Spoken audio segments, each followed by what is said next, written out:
salam sejahtera.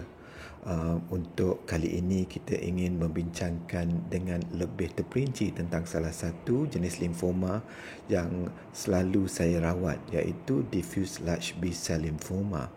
Dia adalah daripada kumpulan non-Hodgkin lymphoma dan dia seperti yang ditertera di sini adalah daripada B-cell lymphocytes. Jadi dari segi rawatannya dia memang agak unik dan spesifik. Jadi untuk pengetahuan umum, ini adalah jenis limfoma yang selalu saya jumpa dan selalunya dia menyerang pesakit-pesakit daripada semua peringkat umur.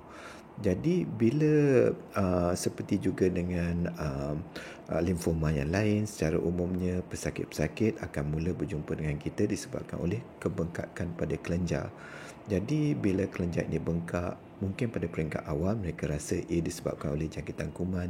Jadi mereka mungkin berjumpa dengan doktor mereka dan diberi rawatan antibiotik terlebih dahulu. Tetapi telah sekian lama, berapa minggu selepas itu, kebengkakannya tu masih tetap kekal, maka mereka mula untuk mencari sebabnya yang lain. Jadi pada peringkat itu mereka selalu berjumpa dengan saya. Antara gejala-gejala lain yang mereka mungkin dapat ialah sekiranya kebengkakan itu berlaku pada organ lain, seperti sekiranya berlaku dalam paru-paru, mereka mungkin mendapat kesan air dalam paru-paru mereka, dan sekiranya dia ada di bahagian otak, mungkin pesakit akan mula berjumpa dengan kita disebabkan oleh sakit kepala ataupun disebabkan oleh epilepsi ataupun sawan. Salah satu tempat lain di mana diffuse large B-cell lymphoma ini selalu dapat pada pesakit ialah di bahagian usus. Jadi kadang-kadang pesakit datang sebabkan oleh sakit perut dan daripada scan dan daripada pembedahan kita dapat tahu bahawa terdapat kebengkakan usus dan daripada biopsi yang kita dapat ia adalah merupakan limfoma. Jadi antara gejala lain ialah demam yang berpanjangan, berpeluh tanpa sebab misalnya pada waktu malam, dan juga kadang-kadang pesakit itu akan kurang berat badan tanpa sebabnya, bukan sebab mereka diet atau sebagainya, tetapi walaupun mereka makan dengan banyak, darah berat badan mereka tetap turun. Ini disebabkan oleh kesan metabolisme yang berlebihan. Seterusnya, sekiranya peringkatnya sudah semakin serius, pesakit mula mendapat gejala-gejala lain yang lebih spesifik seperti cepat letih disebabkan oleh anemia. Kadang-kadang mereka akan merasa sakit di bahagian tulang, ataupun mereka juga dapat mendapat sawan disebabkan oleh berlebihan kalsium. Sekiranya dia berlaku di bahagian abdomen, sekiranya bengkaknya besar, ia mungkin dapat mengganggu fungsi buah pinggang dan pesakit mungkin datang pada peringkat yang mereka perlukan dialisis. Jadi untuk mengetahui lebih lanjut tentang apakah masalah mereka ini, kita perlu mendapat diagnosis dalam tisu mereka. Jadi biopsi adalah sangat penting. Walaupun CT scan dan PET scan itu ada gunanya, tapi ia banyak kepada peringkat untuk mendapat tahu stage pesakit tersebut. Tapi untuk kita tahu betul-betul apakah jenis penyakit itu, apakah jenis limfomanya, kita perlu mendapatkan biopsi. Biopsi ini ada berbagai cara, Ada yang memerlukan pembedahan di mana pakar bedah perlu menidurkan pesakit dan mengeluarkan limfoma itu, kelenjarnya itu keluar. Ataupun sekarang ini kita boleh menggunakan hanya lokal anestesia, menggunakan ultrasound. Kita akan gunakan satu jarum untuk mengeluarkan sampel daripada kelenjar tersebut. Sekiranya terdapat masalah pada sumsum tulang di mana berlaku anemia dan sebagainya, mungkin pesakit memerlukan pemeriksaan sumsum tulang. Setelah didapatkan biopsi, selalunya limfoma, diffuse large B-cell lymphoma ini selalunya terbahagi kepada dua jenis. Walaupun rawatannya sama, tapi ini adalah suatu yang penting untuk saya, kerana daripada maklumat ini saya dapat menentukan kemungkinan saya perlu lebih memberikan rawatan yang agresif kepada pesakit-pesakit tersebut. Secara umumnya, jenis limfoma ini terbahagi pada dua, iaitu GCB type ataupun Germinal Center B-cell lymphoma, dan yang keduanya ialah Activated B-cell lymphoma. Di antara keduanya ini, GCB adalah jenis yang prognosisnya lebih bagus kalau kita bandingkan dengan ABC type. Tapi seperti yang saya cakapkan tadi, rawatannya masih lagi selalunya sama. Ya, mungkin bila kita ada kes-kes tertentu tu, kita akan duduk bincang bersama pesakit dan kita akan tentukan rawatan khusus untuk mereka. Jadi untuk mengetahui tentang prognosis pesakit-pesakit ini, kita ada menggunakan beberapa teknik, dan salah satu teknik yang paling penting dan sering saya pakai ialah IPI score. Ya, jadi IPI ini ialah International Prognostic Indicator Score, dan apa yang kita dapat di sini ada 5 maklumat penting yang kita cuba dapat daripada pesakit itu. Pertamanya, umur. Yang keduanya ialah bacaan LDH, iaitu salah satu ujian darah yang kita dapat pada pesakit. Yang ketiga ialah ECOG score. ECOG score ni bermakna setakat manakah tahap fungsi pesakit tersebut. Jadi selalunya kalau ECOG-nya kosong, dia macam biasa.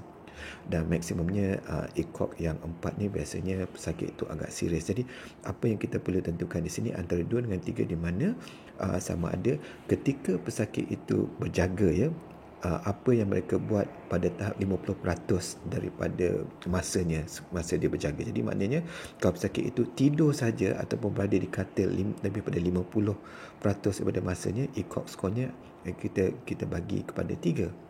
Jadi kalau dia dapat berfungsi dengan biasa lebih pada 50% masa dia berjaga, maka ECOG skornya ada 2. Jadi antara 2 dengan 3 ni penting, ya, untuk membezakan keadaan pesakit tersebut.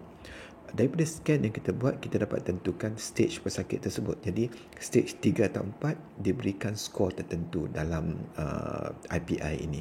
Dan terakhir sekali, kita juga ingin mengetahui penglibatan organ-organ yang telah terkena dengan limfoma ini. Sebagai contohnya, sekiranya limfomanya hanya di kulit, dia kira 1. Tapi kalau dia berlaku di kelenjar dan juga di hati dan paru-paru, dia dikira 2 organ yang terlibat. Kelenjar itu tidak kira, ya, itu sebagai organ yang normal dan sepatutnya limfoma ada. Jadi daripada 5 maklumat ini, kita akan bagi skornya. Jadi sekiranya kalau skornya 0 atau 1, maka dia dipanggil low. Dan seperti yang kita lihat di sini, 2, 3 dan 4 dan 5. Jadi daripada situ kita dapat data di mana kemungkinan untuk pesakit itu masih lagi hidup pada peringkat 5 tahun, kiranya pada skor yang rendah, dia lebih pada 75%, ya, lebih kurang. Dan sekiranya kalau dia skornya tinggi, dia 25%. Itu sebenarnya macam mana saya explain pada pesakit saya.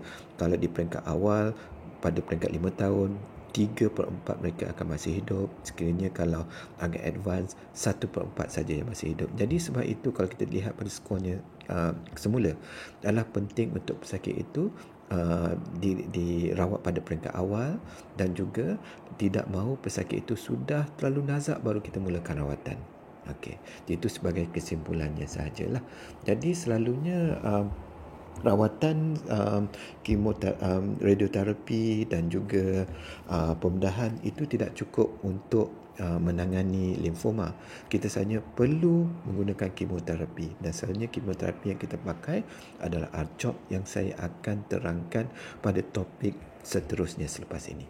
Jadi selepas diberi rawatan utama yang selalunya R-CHOP ini, kadang-kadang pesakit itu perlu juga diberi radioterapi sebagai rawatan susulan sekiranya kebengkakan pada pesakit itu besar. Selalunya kalau kebengkakan di dada yang saiznya lebih pada 8 cm, saya akan susuli selepas R-CHOP dengan rawatan radioterapi. Begitu juga sekiranya ada risiko di mana penyakit itu dapat menular ke bahagian otak. Selalunya saya akan berikan rawatan saraf, ya, sama ada dalam bentuk methotrexate ataupun kadang-kadang kita beri radioterapi pada peringkat saraf ataupun kepala, dan juga kita beri kemoterapi pada bahagian saraf tunjang. Jadi ini selalunya berlaku pada keadaan-keadaan tertentu saja, tapi saya dasarnya kita tidak amalkan perkara ini, ya. Dan sekiranya selepas rawatan itu sudah lengkap, ada kalanya kita masih lagi memberikan rawatan susulan dalam bentuk rituximab.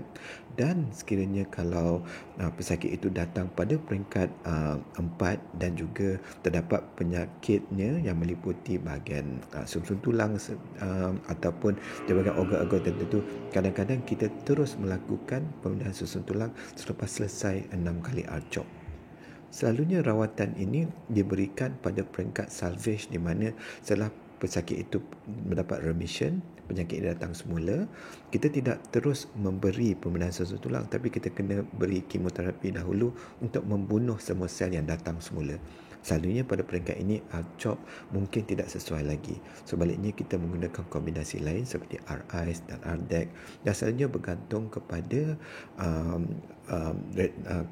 hematologis yang merawat kita, ataupun dari segi apa yang pusat merawat penyakit kita itu mempunyai pengalamannya. Jadi kalau mereka sudah biasa menggunakan RICE, mereka gunakan RICE dan sebagainya. Saya peribadi, saya lebih suka menggunakan RICE kerana saya yakin saya menggunakan RICE ini, saya dapat mengeluarkan stem cell daripada pesakit saya, dan saya dapat gunakan untuk peringkat selanjutnya, iaitu pemindahan susun tulang secara autologous. Maknanya puncanya daripada pesakit itu sendiri, bukan daripada adik-beradik. Jadi banyak informasi yang saya dah tahu, dan untuk kegunaan semua, memang rawatan yang paling penting sekali dalam limfoma ini adalah kemoterapi. Dan kemoterapi ini kita selalunya bagi kombinasi R-CHOP, dan saya akan terangkan dengan lebih lanjut tentang R-CHOP ini dalam video saya yang selepas ini. Sekian, terima kasih.